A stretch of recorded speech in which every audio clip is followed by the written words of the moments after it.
Bom dia, boa tarde ou boa noite, dependendo do horário. Aqui mais um VersaPod Videocast. Temos aqui um convidado sempre ilustre, mais um. Mas antes eu queria lembrar que nós teremos agora no dia 18 de setembro o Congresso Internacional de Direito Digital, Tecnologia e Proteção de Dados. Será lá no Hotel Tivoli, na Alameda Santos. E nós teremos aí uma grade completa, inclusive com vários palestrantes nacionais e internacionais.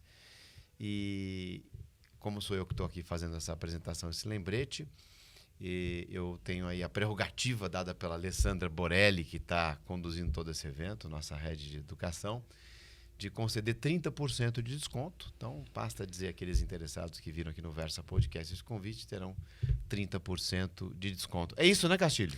É isso, é uma grande oportunidade para você expandir os seus conhecimentos nessa área de direito digital, né, tecnologia, proteção de dados. Além do Renato, são mais de 40 expoentes, não só do Brasil, mas também do exterior. Então, corre lá, aproveita essa oportunidade, que vai ser um grande momento de atualização, sobretudo numa área em franca expansão sempre. Esperamos, e olha, a inteligência artificial que está pautando o momento, nós teremos aí debates bem profundos com relação a esse tema. E não posso deixar de citar aqui a presença da Anne Cavoukian, que foi a grande jurista, na época que era comissária de proteção de dados da província de Ontário, no Canadá, a desenvolver o conceito do Privacy by Design. Então, espero todos lá dia 18 de setembro, Hotel Tivoli, Congresso de Direito Digital, tecnologia e proteção de dados. E inteligência artificial também. Aliás, deixa eu só corrigir aqui. Pera aí, vamos pegar a colinha aqui. É isso mesmo, tá certinho. Eu que estou aqui adicionando esses tópicos, já que eu estou participando intensamente, que é especialmente e notadamente a inteligência artificial. Que inclusive será a pauta aqui rapidamente do nosso debate também. É isso, Castilho? É isso mesmo. Estaremos lá e esperamos que vocês também estejam. Serão mais de 500 participantes nesse evento. Então vai ser uma grande forma de interação entre as pessoas. Versa Podcast. Versa Podcast. Bom dia, boa tarde ou boa noite, dependendo do horário. Aqui mais um Versa Pod Videocast com meu querido amigo Ricardo Castilho e mais um ilustre convidado. Hoje nós temos o Ronaldo Fon, não é Von. Fon, tá certo? Tá certo. Pronúncia de F, escreve com V. Depois ele vai detalhar um pouquinho o sobrenome dele, os sobrenomes que ele tem, né? Os sobrenomes. Mas nós conversávamos aqui nos bastidores, e as conversas de bastidores, né, elas sempre estimulam o nosso bate-papo. E o Ronaldo falou, olha, a diferença é o como. E falávamos também de educação, do como, daquele diferencialzinho que hoje em dia faz falta. É isso, Castilho? Exatamente, Renato. Uma satisfação estar com você mais uma vez. Ronaldo, seja muito bem-vindo aqui no Versa. É uma alegria, né, Renato, poder receber os amigos aqui e trocar essas ideias. E realmente, o como, né? E a gente estava falando exatamente do podcast, o futuro dos podcasts, assim como o futuro de tudo que se propõe a fazer, né? Que uma hora se torna comum. Então, acho que o comum, de fato, pode ter uma tendência para terminar. Mas o diferente, o nichado, com foco, pode ser que realmente ganhe um destaque. É isso, né, Ronaldo? Seja bem-vindo e conta um pouquinho para nós também da sua trajetória, do Ronaldo Fon. Só uma parede, eu conheci o Fon há uns 30 anos, talvez um pouco mais. Sempre foi... Eram amigos de adolescência. De infância, então. Sempre foi mega educado. Ó, um gentleman, sempre bem... né, bem alinhado, bem vestido, etc. E eu não vou aqui revelar, mas no sentido bom da palavra, né? Ele não era o rei da noite, mas ele tinha uma elegância na noite, conhecia todo mundo, etc. Eu lembro naquela época, precisava uma festa aqui, liga pro Fon. Era assim, o Fon sempre ajudava. Que legal. Amigos, muito obrigado, Renato, Ricardo, aí pelo convite. É uma honra estar aqui, impressionado com a estrutura de vocês. E estávamos falando do como, né? A grande diferença, eu acho que na nossa vida, é fugir do básico, né? Então, falamos da faculdade de Direito, né? São 1.500 faculdades de Direito. Pensando em mais uma, realmente não vai ter diferenciação. Mas quando a gente trata o como de um jeito mais estruturado, mais bem pensado, de fato, isso causa uma diferença enorme.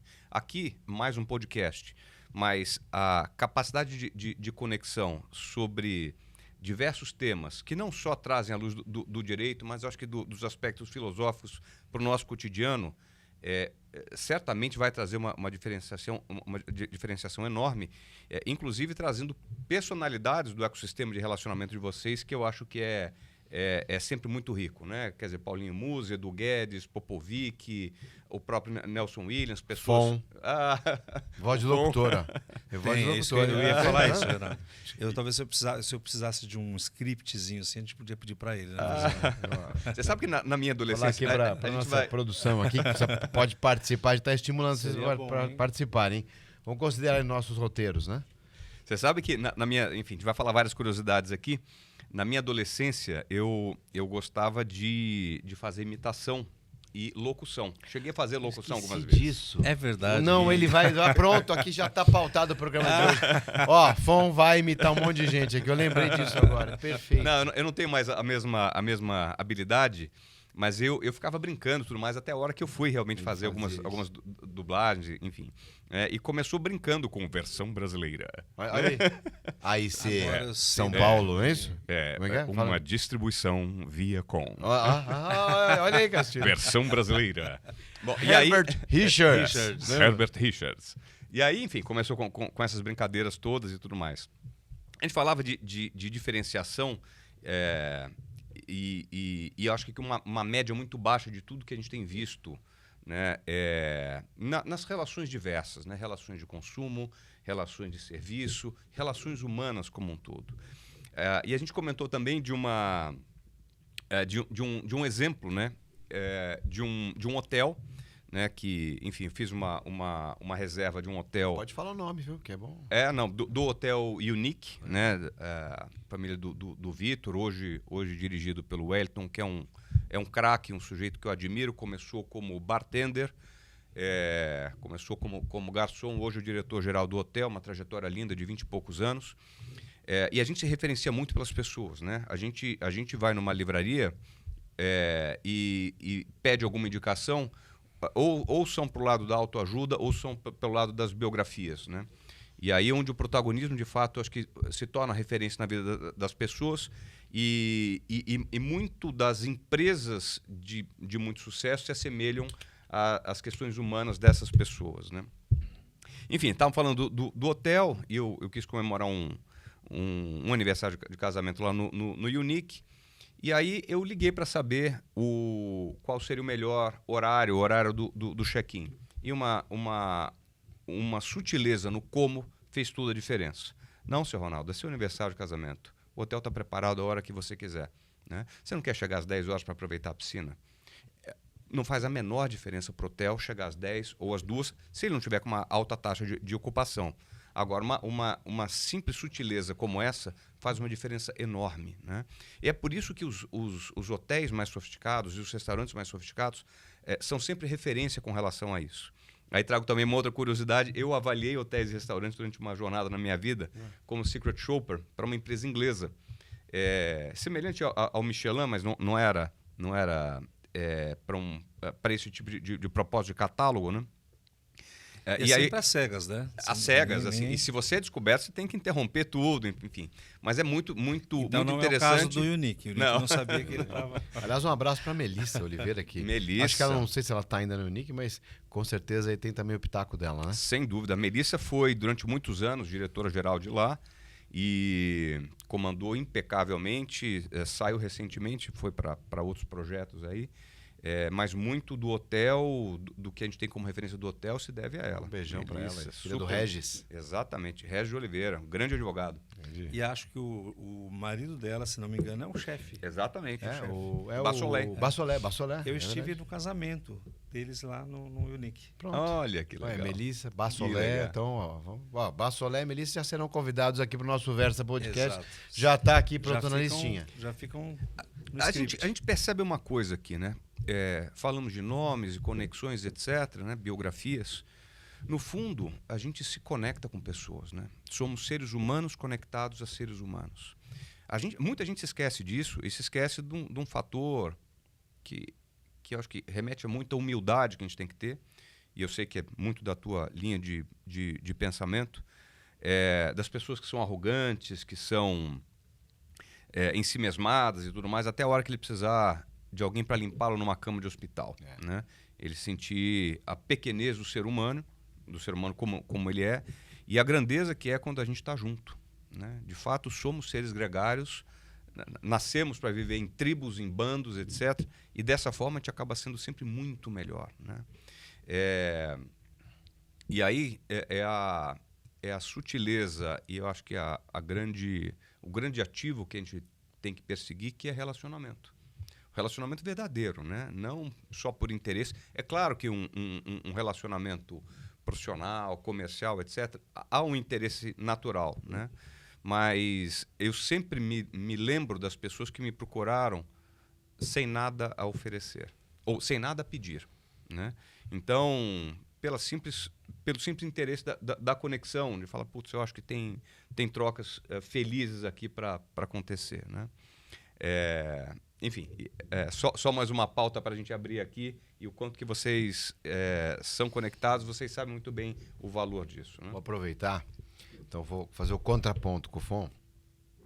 Eu uma vez comprei uma leva de um protetor solar, acho que foram 4, 5 ou 6 frascos, acho que a caixinha era de 6. Família grande, né? Família grande e tal, era uma espuminha, enfim, não vou dizer o nome aqui porque vai ser uma crítica, né? E comprei 6, eram 6. E no terceiro, o negócio começou a não funcionar direito. Uhum. Eu reclamei nos canais do saque, normais, fui no Instagram, etc. E a resposta, qual foi? Ao invés de ser você, que é um bom cliente, que comprou 6, nós vamos trocar os 3. Eu falei, você comprou 6, lamento, porque os outros 3 estão fora do prazo de troca. E aí, pasmem, que era de 90 dias, se não me engano, ou 30, etc. Impossível usar. Eu tive que dizer, olha, com base na lei federal, na 8.078 de 90, o Código do Consumidor, é vício oculto. Não precisava nem entrar nessa seara, mas só o simples fato de demonstrar que eu comprei 6 e cada um custava em torno de R$500. Isso, se tivesse essa sensibilidade diferente, poxa, o sujeito foi, apostou na gente, tá com um problema? Não. Simplesmente não vamos trocar, acabou, ponto final, etc. E aí vira o aspecto negativo. Você contorna algo positivo, que é o aspecto negativo. Se me devolver os 3, eu ia comprar mais. O que aconteceu na prática? Agora eu fico tentando usar aqueles 3 de qualquer jeito, na forçando, marra, né? na marra, lembrando negativamente.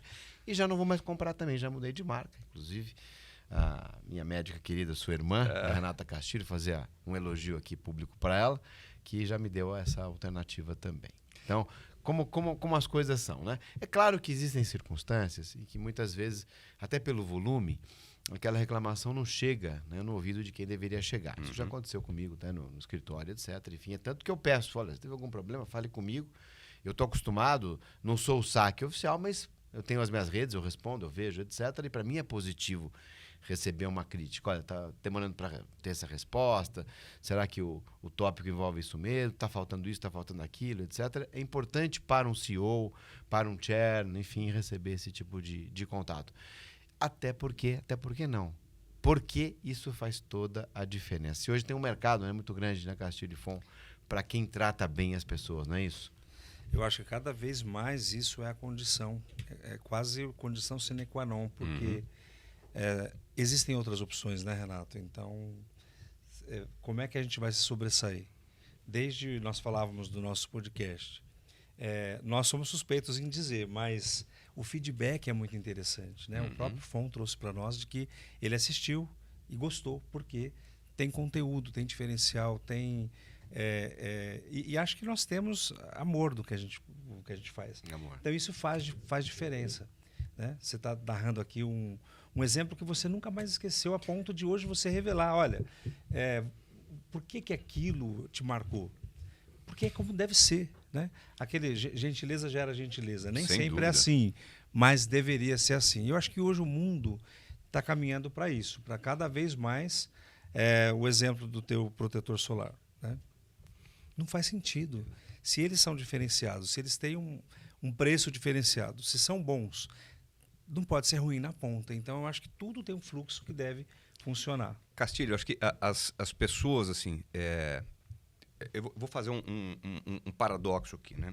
Por um lado, você tem a síndrome do pequeno poder, é o sujeito que cuida de uma de uma portaria e acha que é o dono da empresa, e ao mesmo tempo uma ausência de senso de pertencimento ou de visão de dono, que esse mesmo porteiro pode ter, né?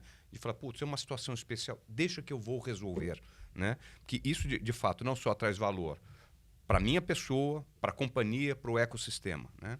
A gente tem como referências, né? Falamos de hotéis, me lembrei de um outro exemplo fabuloso. Um colega meu de trabalho foi fazer uma viagem a trabalho para um outro país, e ele iria emendar ali com as férias dele. Então a esposa e a filha foram juntos se encontrar com ele e tudo mais. E eis que a menina tinha 7 anos, a Júlia, ela levou aquele ursinho de pelúcia que estava com ela desde do início da vida. E ela perdeu o hotel. Perdeu o ursinho nesse hotel. Era um Four Seasons, não era um hotel pouco qualificado. E esse meu amigo foi fazer então enfim, foi perguntar na portaria, no concierge, sobre achados e perdidos e tudo mais. E veio o diretor do hotel querendo saber e tudo mais. Tudo bem que ele era uma pessoa também importante. E ele fez uma série de anotações, como cor, tem foto, tal, enfim, uma especificação normal para alguém que perdeu algo de valor. E, por favor, qual é o nome do urso? Como assim o nome? Não, a sua filha chama o urso com que nome? Sei lá, Toby. Foram passear, voltaram de noite, tinha um urso muito, muito parecido com o dela. Eles pegaram a fotografia e uma carta escrita em português. Pequenos erros de português, mas em português, para ela dizendo: Júlia, eu sou o Ted, eu sou o irmão do Toby. Olha isso. E eu vou te acompanhar. Não falou de tristeza, de perda, de nada. A partir de agora eu vou acompanhar a sua jornada aqui. Com os cumprimentos e tal. Cara, essa história eu contei para 500 pessoas, não aconteceu comigo. Que a gente acaba se referenciando a essas coisas bacanas, né?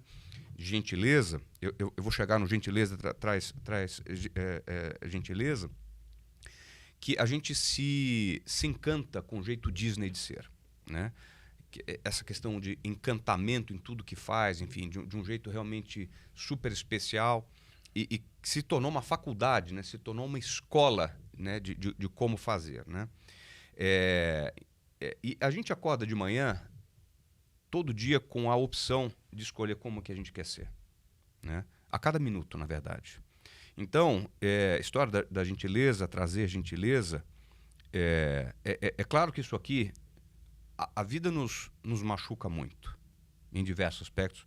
Alguns meus você conhece com certa intimidade, né?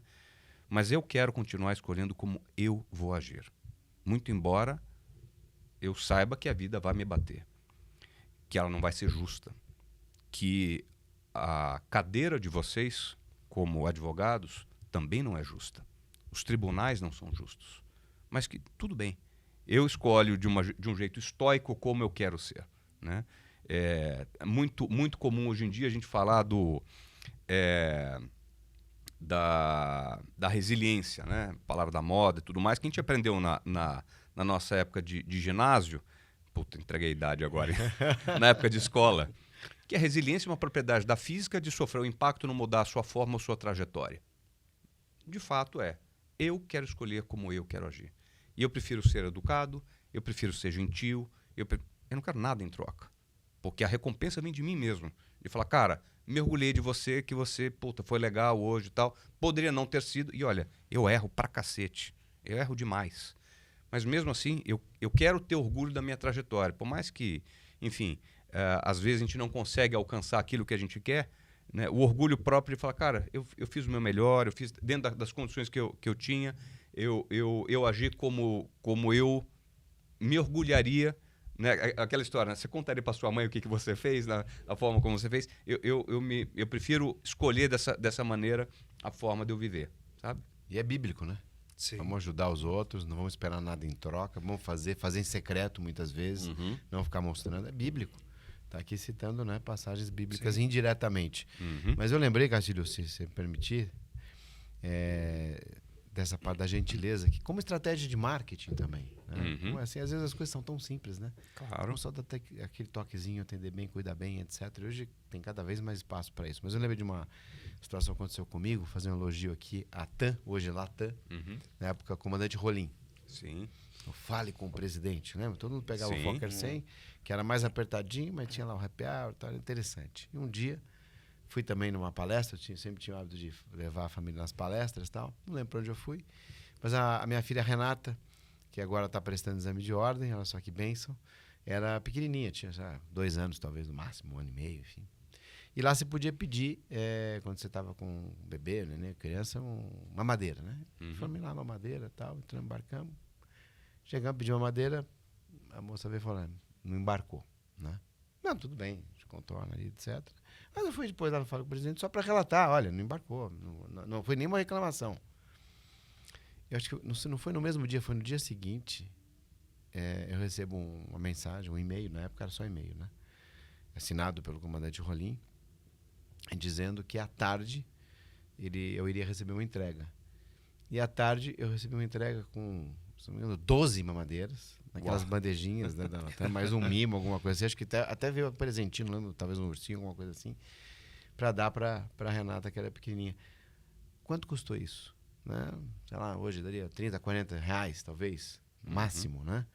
Agora, isso gerou quantas viagens e quantos elogios até hoje, né? Estamos aqui elogiando. Olha o investimento em marketing, né? Como é, assim, da gentileza. Isso é gentileza pura, né? Que muitas vezes foge. Vamos focar num estereótipo, vamos focar naquele ambiente, naquela tecnologia, mas não tem a gentileza. Nós somos humanos, que é uma das coisas que nos diferenciam da inteligência artificial, que a gente fala tanto aqui, né, Castilho? Exatamente. E por que você tem o sucesso que tem? Porque também a gentileza de um cliente que ele quer ser bem atendido, ele quer um resultado, ele quer... Você deu o exemplo aí da mamadeira, você deu o exemplo do urso, né? Isso vai para todas as áreas da vida, penso. Né? Inclusive, alguém que procura um advogado, seja uma empresa ou uma pessoa, ela quer uma resposta e ela precisa de uma... Estou dizendo que é um mimo, mas ela precisa minimamente ter um feedback positivo que dê segurança, tranquilidade, né, Renato? Porque na advocacia ou em qualquer outra área, na medicina, você precisa ter confiança em quem cuida de você. Então, acho que isso é para a vida. E é, sim, bíblico. Porque o Fon disse aqui anteriormente, falou que o nosso podcast traz elementos da filosofia, do cotidiano e da fé. Né? Eu acho que essa interação é que torna tudo melhor na vida. Eu acho que uma empresa, uma pessoa, as instituições, elas devem ter todos esses princípios a ela agregados para que ela possa efetivamente entregar, ao final, aquilo que é disso que nós estamos falando, de educação, de você foi muito bem educado, e isso é nítido, né, Renato? A gente entende um pouco da personalidade das pessoas conversando com elas, às vezes, num bate-papo, assim, você já pega ali e aqui no nosso podcast é sempre assim, a gente conversa um pouco com a pessoa e já fica ali estampado, né, um pouco da personalidade. Então, é disso, acho que é disso que nós estamos falando, dessa integração de pessoas, de coisas, porque cada vez mais as pessoas e as empresas e os sistemas têm coisificado as coisas, a ponto de a inteligência artificial tomar conta. Talvez você receba uma ligação, né? Olha, de uma inteligência artificial programada para isso. Não é como receber o kit com a mamadeira, não é como receber o urso com uma mensagem tão personalizada para tentar minimizar, mitigar a dor daquela criança que está sem o companheirinho dela. Então, isso faz diferença? Faz, mas me parece que aí vem, Renato, acho que a diferença dessa massificação de tudo na vida. 1.500 faculdades de Direito, 2.000 podcasts, tudo bem. Eu acho que não tem problema nenhum você ter quantidade, mas aí é que está a diferenciação de você fazer diferente. Então eu coloco esses 3 elementos, Renato, de fé, de gentileza e interação dos de todos os temas que a gente trata, tanto faz os temas que a gente trate aqui. A gente gosta de falar de tudo, porque a gente fala de tudo. Nós somos seres sociais e, como tal, a gente gosta de falar do... A gente falou do Edu, né? O Edu deu uma lição pra gente aqui de tantas coisas que ele já fez na vida, do acidente dele, do empresário Edu, do que ele gosta de comer, de como ele cozinha, de qual a... que é maravilhoso. E é assim como você hoje aqui está trazendo pra gente essa lembrança do ser humano, né? Da essência do ser humano. Por que FON? Ah, é. Vamos cortar a história? FON por causa do... Enfim, é um apelido de infância e que remete a meu pai, que é o Rony Fon. Então, escreve-se V, mas fala-se F. E naquela época, quando batizaram o nome dele, tô dizendo final da década de 60, tinha que dar um nome impactante, né? E se tivesse um nome composto, melhor ainda. E aí foram perguntar para ele, Rony, o meu pai nasceu Rony, apesar de se chamar Ronaldo, desde pequenininho o apelido era Rony, e o irmão dele, Antônio, Tony. Então era Rony e Tony, então, desde pequenininhos com esses apelidos. E aí, na hora de lançar meu pai como artista, falei, não, putz, Ronaldo Nogueira é um nome, putz, que não cola muito, né? Mas Rony, putz, Rony é sonoro e tal, mas Rony o quê? E, enfim, a gente não tinha nenhum sobrenome ultra próximo, assim, né? Que pudesse conectar, a não ser numa parte da família que era Lindenberg von Schilgen. E aí, não, esse nome composto, cheio de coisas, não, Fon. Mas é Fon ou é Von? E aí essa dificuldade ou essa questão do fonema, né, de como se falar, gerou uma curiosidade e acabou ficando. E aí, minha época de escola, lógico, os amigos apelidaram Fon. E assim, ótimo, né? Porque Fon é um sobrenome que me remete coisas boas, enfim, tem muita alegria, muita felicidade. E é muito melhor do que muitos apelidos dos nossos amigos de infância e adolescência. Você estava falando dessa questão, né, da própria atividade de advogados. Cara, quem que procura o advogado? Cara, ele está procurando para resolver um problema ou para evitar um problema, né? Então, a forma como vocês acolhem, no fundo, um problema real ou potencial futuro faz uma diferença enorme. E aqui cabem duas coisas. Uma capacidade técnica de falar, cara, eu conheço isso e à luz do direito tem essas alternativas e tudo mais. E ao mesmo tempo falar assim, essa questão talvez mais humana de falar, cara, não se preocupa, a gente vai resolver. Né? Que é o conforto que a gente quer. Um cara que seja super técnico, super competente, mas também super comprometido. E que muitas vezes, escritórios muito grandes, você entra com o teu pedido, com a tua questão ali, no meio de 500, e aí você tem uma concorrência de prioridades. Né? A gente falou uma outra coisa, a gente passou rapidamente sobre essa questão do momento do marketing. Acho que o momento cotidiano que a gente tem vivido muito, que eu vou tomar muito cuidado aqui com as palavras para não ser cancelado. Boa.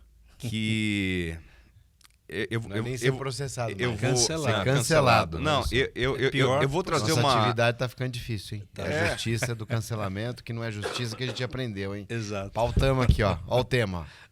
Bom, que eu acho que a gente tá vivendo claro, a gente falou dessa questão da qualidade do atendimento, da diferenciação, né, de ser fora da média. E hoje, gente, como a média tá baixa, meu Deus do céu. O sujeito que chega no horário educado já faz uma diferença enorme, né? Que cumpre o que fala, enfim. Mas a gente tá vivendo também, acredito, que um movimento que espero que seja pendular, que a gente está muito preocupado com adjetivo e pouco com substantivo, tá certo? O que eu estou dizendo do substantivo e do adjetivo, né? A gente está dando muita importância pelas orientações sexuais, pela religião, pelas questões físicas, pela etnia e tudo mais, mas está fugindo da coisa substantiva que é mais importante. Esse sujeito é bom? Esse sujeito é competente? Esse sujeito é merecedor? Ou simplesmente por uma cor de pele, por uma escolha religiosa, uma escolha sexual, seja lá qual for, ele está querendo uma voz para cobrir sua própria incompetência, tá certo? E assim, eu sou filho de artista, né? Então já venho de uma relação de minoria, de ver dificuldades de gente de enorme competência, mas enorme competência, que eu perguntava para o meu pai, cara, como é que esse cara não faz sucesso? Porque esse mundo não é muito justo. Se vai pelo lado dos artistas ou pelo lado dos esportistas, temos 220 milhões de pessoas no nosso país. Vamos dizer que, arredondar a conta para 200, metade disso homem, metade mulher.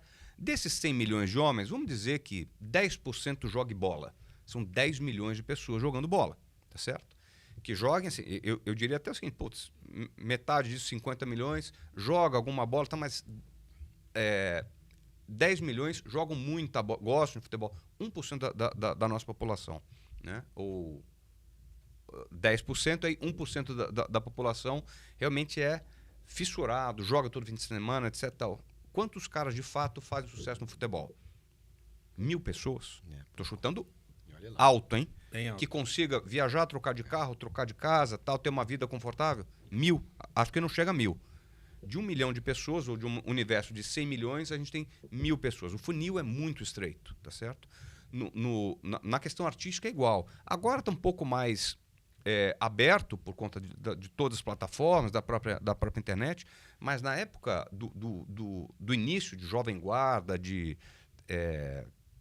Tropicália, enfim, todos esses movimentos, eram 15 artistas, eram 20 artistas. Dramaturgia também. Era muito pouca gente, né? E todos eles encapsulados num negocinho chamado TV, né? Uma máquina chamada TV e tudo mais. Então, era muito concentrado e muita gente com enorme talento não teve chance de chegar lá.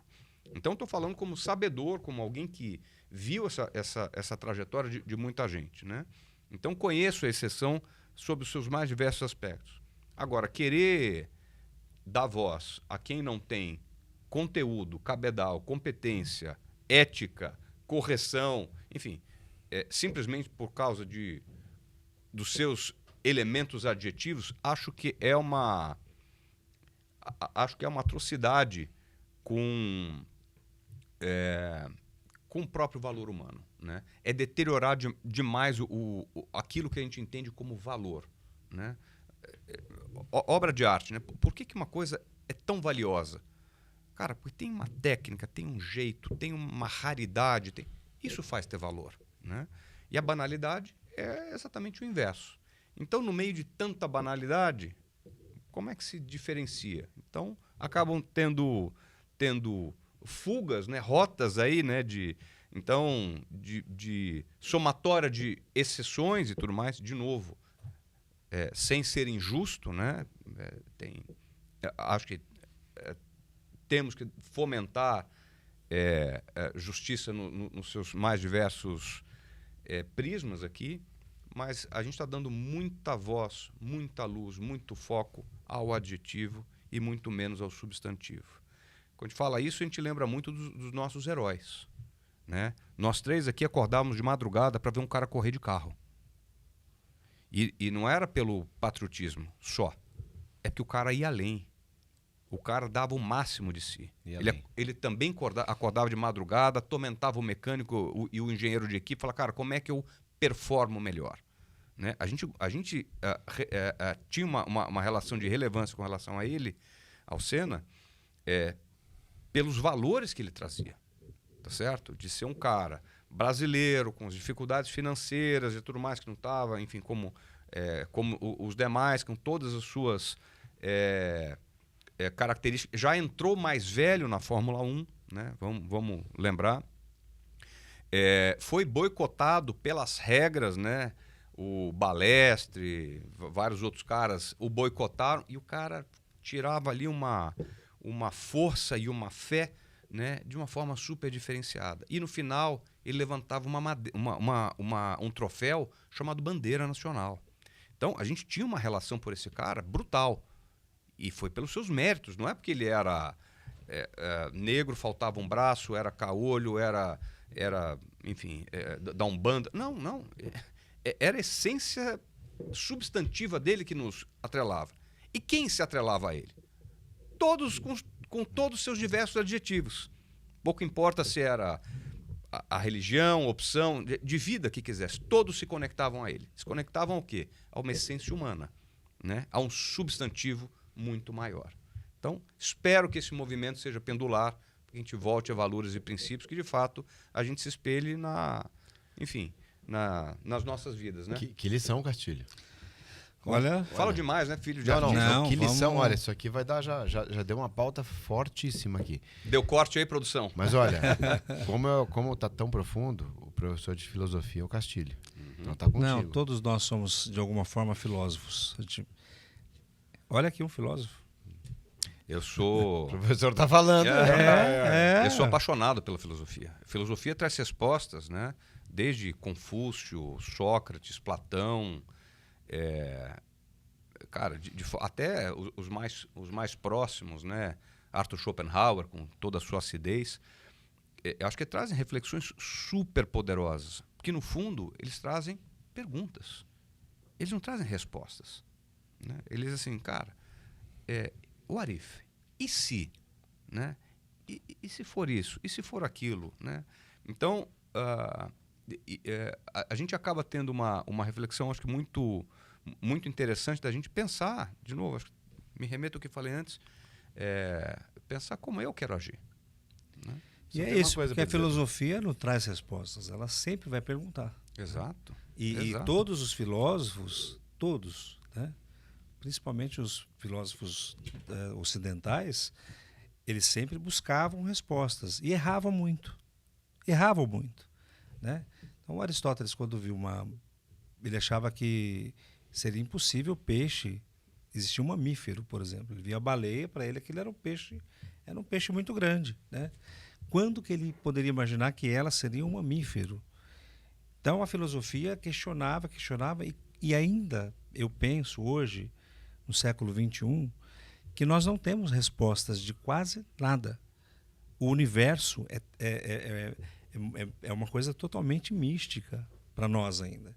Ok, o homem chegou à Lua, já está explorando além, já chegou no outro lado da Lua, mas é muito incipiente ainda para nós pensarmos que nós sabemos de alguma coisa. É Só tudo um grande sei mistério. que nada sei. Sim.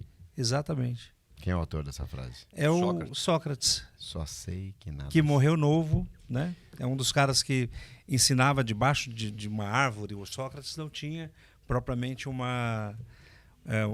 lugar, ele não era à luz do que eram os outros filósofos de família abastada, mas ele, na sua humildade toda, conseguia reunir ali um grupo de seguidores, né? Debaixo de uma árvore. Mas no fim teve que morreu com cicuta, né? Exatamente. Tomou veneno. Olha, Porque não foi opção também. Ele não teve, me parece, outra opção. ele optou por isso, né, para não fugir da verdade, da sua própria verdade. Eu vou conectar Sócrates a um cara que você gosta muito, né? Ambos trouxeram reflexões muito poderosas, primeiro, com um nível de humildade descomunal, né? Sócrates, para quem não sabe, não escreveu nenhuma obra. Ele era analfabeto. Sim.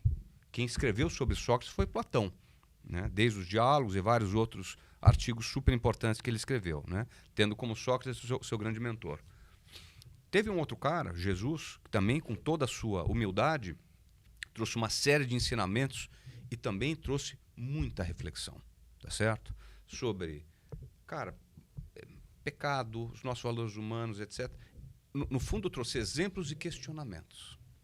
Ambos morreram crucificados, entre aspas aqui, cada um teve a sua penitência por simplesmente nos convidar a pensar. Só por isso, né? Então, Jesus, quando falava, cara, joga a primeira pedra quem nunca pecou. Né? Quer dizer, é uma reflexão muito, muito poderosa. Falar, cara, quem somos nós para julgar o que quer que seja? E o outro que falava, né? Enfim, em praça pública, debaixo de uma árvore, para trazer reflexões sobre as pessoas. Ninguém ditava a regra. Nenhum nem outro. Mas, estamos falando assim, aliás, de períodos até muito próximos, né? Vários outros a gente viu que foram calados por simplesmente trazerem reflexões, né? Não ditaram regras, nem nada, nem foram... nem se impuseram, né? Mas tem muita lição aqui, tem muita lição. Você sabe, João, que falando disso agora, que o homem, desde os tempos mais remotos, eles eram calados de fato. Quando ele tinha uma evolução de um pensamento que poderia atingir alguém, e aí vem a questão humana do poder, da soberba e tudo mais, o René Descartes, por exemplo, ele desenvolveu um método, né, que a gente chama de método cartesiano, e aí há hoje quem diga que ele, no final do discurso do método dele, ele coloca Deus como resposta. Mas quem conhece a obra do Descartes sabe que não é, que ele era ateu.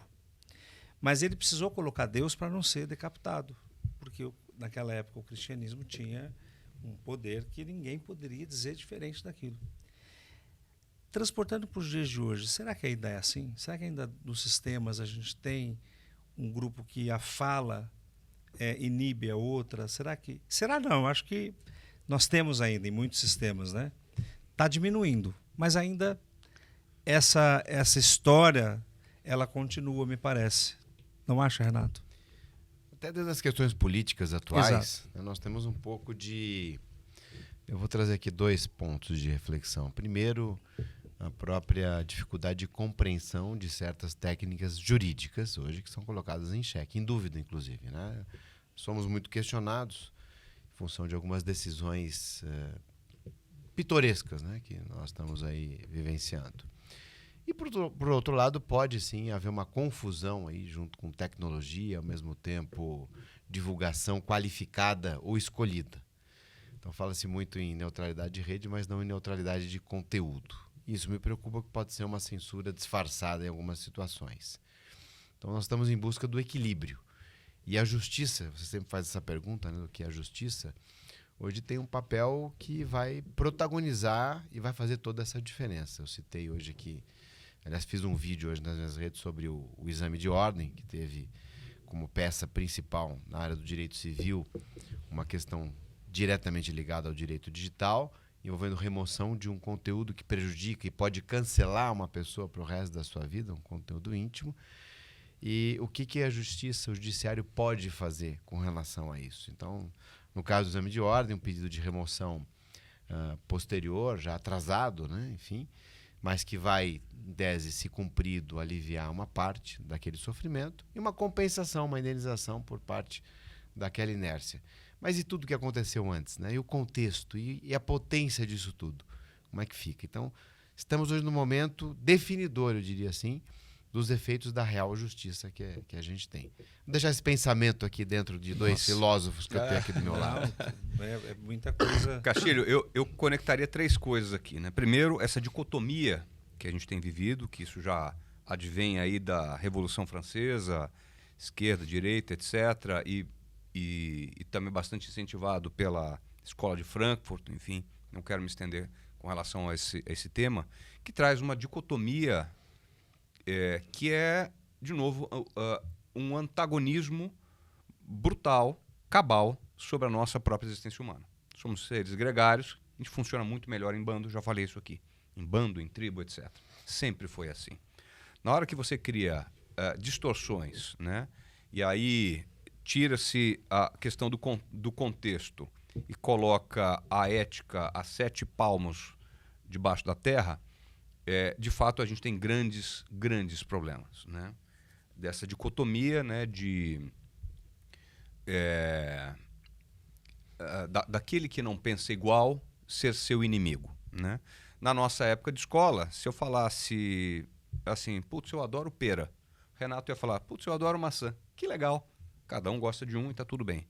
Hoje em dia, se a gente fala essa mesma frase, né, o próprio Cortella traz isso, se o sujeito fala assim, eu gosto de peras, mas o que você tem contra maçã? Não tenho nada. Não, você que não gosta de maçã. Não, cara, eu só falei que eu gosto de pera. Assim, Esse é muito bom. assim, o mundo é muito plural, cabe todo mundo dentro dele. De novo, eu venho, sou filho de artista, né? Então, assistir a gente de enorme capacidade, enorme grandeza profissional e pessoal, por exemplo, coreógrafos, 100% gays. E ninguém está preocupado com a opção sexual dele, e sim com o trabalho belíssimo que ele fazia. Os nossos heróis eram os trapalhões, né? Eu era muito conectado ao Mussum, adorava o Mussum e tudo mais. Era negro e bêbado. Então, assim, toda hora a brincadeira da cachaça e tal. Tudo bem, eu acho que hoje em dia tem algumas coisas que não são mais aceitáveis, acho que não tem que ter fomento, né, a bebedeira, essas coisas. Mas ninguém se preocupava com essas coisas, tá certo? Era mais sadio. Hã? Era mais sadio. Era mais puro. Assim, todo mundo brincava, todo mundo se sacaneava, né? E tava tudo bem. Porque não eram esses, de novo, esses adjetivos que faziam diferença, né? Então, esse fomento à dicotomia, né, de criar inimigos porque pensam diferentes, porque têm reflexões diferentes, nos empobrece, né? A gente tira a grandiosidade humana, né, de se juntar. Você pega os 300, né? Uma jornada belíssima, onde os caras não sabiam que o exército inimigo era tão numeroso, mas por aquele pensamento de que eles eram capazes, foram lá e ganharam, né, a guerra, né, porque se tornaram de fato fortes, né? E a gente tem tantos exemplos que mostram que a soma, na verdade, é uma multiplicação, né? Talvez o cara que melhor trouxe isso, né? Eu não sou religioso, eu sou agnóstico, né? Eu sou um cara de muita fé e de muita religiosidade. Eu não me encontro num único idioma para falar com Deus. O cara tem que ser católico, apostólico, romano, o cara tem que ser adventista, não sei. Não, cara. Para mim, esses são os idiomas da forma com que cada um se encontra para falar com Deus. Cada um escolhe a sua, né? Eu procuro ter mais de um idioma. Eu procuro ser mais agnóstico, cara. A nossa conversa acho que é muito mais direta aqui, sem precisar obrigatoriamente passar por esses idiomas, né? E no fundo, quer dizer, quem trouxe a maior sabedoria com relação à soma, de fato, ser uma multiplicação, foi Jesus. Esqueçamos um momento da questão religiosa, dogmática dele. Como ser humano. Alguém que trouxe uma jornada super bacana como ser humano. Cara, amai uns aos outros, cara. Vamos fazer um negócio muito mais simples, muito mais básico, porque essa é uma soma que de fato multiplica. E esse é o grande desafio que o amor traz com relação à própria matemática. O amor desafia a própria matemática. Quanto mais você doa, mais você tem, né? O amor é uma soma de multiplicação. É um negócio meio doido, né? E aqui em todos os aspectos, né? Desde uma relação pai e filhos, que esse cara aqui tem de uma forma espetacular, e também de marido e mulher com a Rô. Enfim, percebe-se o quanto que esse tipo de sentimento, e muito mais do que isso, de atitudes, engrandecem, né? Mas não, vamos usar a dicotomia, a ruptura, a quebra, etc. Certamente por uma intenção por detrás. A Escola de Frankfurt já explica isso muito bem, né? Bom, a propósito de Jesus Cristo, né, falando de filósofo, ele foi, sem dúvida nenhuma, o maior, talvez, não posso dizer o maior, né? A gente não quer comparar com os outros filósofos todos, mas transportando para os direitos fundamentais, para os direitos humanos, quase todas as lições que nós temos hoje de direitos fundamentais vieram de Jesus como primeiro exemplo. Então, nós temos na filosofia um livro, o primeiro livro de filosofia, que é a Bíblia. São as lições, se a gente for pegar, o direito à igualdade, de onde vem? Pega Provérbios. Todos os provérbios Salomão. E os princípios. Então, tudo que nós sabemos hoje, que estão transcritos em outras tantas legislações, são originários de um único livro. Inclusive, a Bíblia é um livro para todos, sem exceção. Concordo, E né? eu citei o Regis no começo, ele tem um livro chamado Direito e a Bíblia. E ali ele traz todas as referências diretas do direito, inclusive normas sanitárias da própria Bíblia. Muito interessante, inclusive. Mas, Castilho, infelizmente estamos chegando. Passamos o nosso horário. Olha que delícia. Então eu vou agora deixar para você. Falando do Regis também, o Regis ele fez uma peça de teatro agora. Olha só. O Regis, ele escreveu uma peça. Vamos até convidá-lo para vir aqui depois. Mais um aqui para gente, pronto. O Deus de Spinoza. É uma peça espetacular que acho que já está na 2ª temporada. E o Regis, mais uma vertente dele aí, além de jurista, né? Foi político e... Prefeito. Foi prefeito de São 14 Paulo. dias, foi prefeito. Desembargador. E esse livro, Direito na Bíblia, dele é um livro pequeno, muito interessante. Muito bom. E agora tem essa vertente aí de... Eu queria só perguntar, porque eu não tenho o que perguntar, Renato, acho que do ponto de vista de filosofia, né? O Fon deixou muito claro aqui para nós todo o seu pensamento, né? É avançado. Que lição, hein? Não é um homem de um tempo muito adiante. Eu vejo que você tem um potencial de reflexão assim, que a gente poderia bater papo o dia inteiro aqui. Se for regado a vinho, melhor ainda. Né? Mas quero agradecer e dizer que as suas ideias, as suas reflexões, elas realmente importam muito para quem nos ouviu, para quem nos viu hoje, porque trazer essa interação, quando você fala de que a linguagem, né, os caminhos, você fala de igualdade o tempo todo. Quando você coloca a questão da condição humana, né, de que dos adjetivos e dos substantivos, de que o homem é o mesmo ser em qualquer região desse planeta, né? A gente não muda a cor da pele, é o que se discute diuturnamente, constantemente. A luta hoje pela sobrevivência, as catástrofes que estão acontecendo no mundo, talvez falte ainda mais uma linguagem entre os povos para que essas catástrofes sejam diminuídas. Eu não estou falando só de eventos climáticos, mas é da própria condição humana, de guerra. A gente vive ainda em guerra, né? Nós temos países em guerra. Então eu acho que essa questão que você trouxe hoje aqui reflete muito a igualdade e, sobretudo, a nossa condição humana, de que quando nós nos dizemos humildes, é o que falta para os povos, para as pessoas. Humildade. Você falou do Ayrton Senna, o que tinha aquele homem de grandioso? Ele em si, mas ele tinha humildade, né? De mesmo passar por tudo que passou, de colocar uma bandeira do Brasil para poder mostrar, olha, eu sou brasileiro, né? E acho que é um pouco disso. Então você trouxe muito isso para nós aqui hoje, deixou patente essas ideias de igualdade. Eu acho que isso valeu muito. Então, obrigado. Muito obrigado. Né? Sou fã do seu pai também, acho que é um grande... Abraço, Rony. Ele é um grande artista, né? Um grande... imagino que não deve ter sido não foi fácil ser filho de artista, porque tem realmente uma vida, parece que não, mas é muito segregada, né? É uma vida muito segregada. A gente sempre conhece, né, alguém que é do meio e sabe que não é fácil como se parece, né? Mas enfim, a educação... E o Fon tem um canal também, tem um podcast, né? Nós temos um podcast, eu e minha mulher, a Dani, chamado Pode Protagonizar, e vocês certamente estarão lá, que de fato é um convite ao diálogo, né? E eu não estava nos meus planos seguir com podcast nem nada, mas a agência que estava cuidando aí dessa iniciativa falou: o Ronaldo traz coisas interessantes, traz um diálogo aí curioso, enfim. E aí me diverti muito falando e ouvindo histórias de vida, né? O que é esse nosso podcast? É o diálogo, né?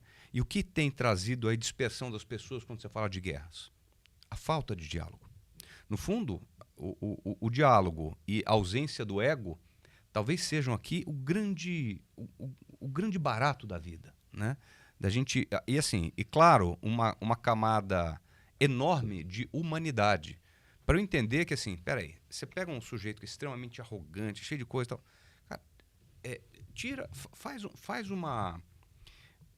faz uma síntese da vida. Procura entender o que está por detrás. O sujeito apanhou foi molestado, apanhou. E essa é a forma que ele encontrou na vida dele de se manifestar frente às suas próprias dores, né? O Ronaldo que está aqui, o Renato, o Ricardo que estão aqui, são frutos né, de uma série de questões, de adversidades e de vitórias e derrotas que a gente passou pela vida, os nossos traumas, etc., que nos fizeram ser os indivíduos que somos hoje. Quando a gente olha com mais humanidade, fala, putz, esse cara é assim, porque ele sofreu determinadas coisas, e olhar com humanidade, você consegue compreender melhor e perdoar, né? Olhar com perdão sobre certas coisas e tudo mais, entender melhor que o sujeito é fruto do resultado de um monte de coisa que aconteceu com ele, você olha com um pouco mais de compaixão e a vida fica mais fácil, mais leve. E, de novo, sou eu que escolho como eu quero agir. Se o cara quer ser um grosseiro, etc., o cara vai ser sozinho. Não vai ter aderência aqui, tá certo? Essa que é, acho que é a grande beleza da vida, né? É o diálogo. Muito bom. Sensacional. Excelente, mas né, um super vídeo podcast Versa aqui. Só tenho uma coisa para dizer. Deus te abençoe muito. Abundantemente a todos nós. Amém. Amém. Só aquele grande abraço. Fiquem bem, fiquem com Deus aí. Até a próxima. Versa Podcast.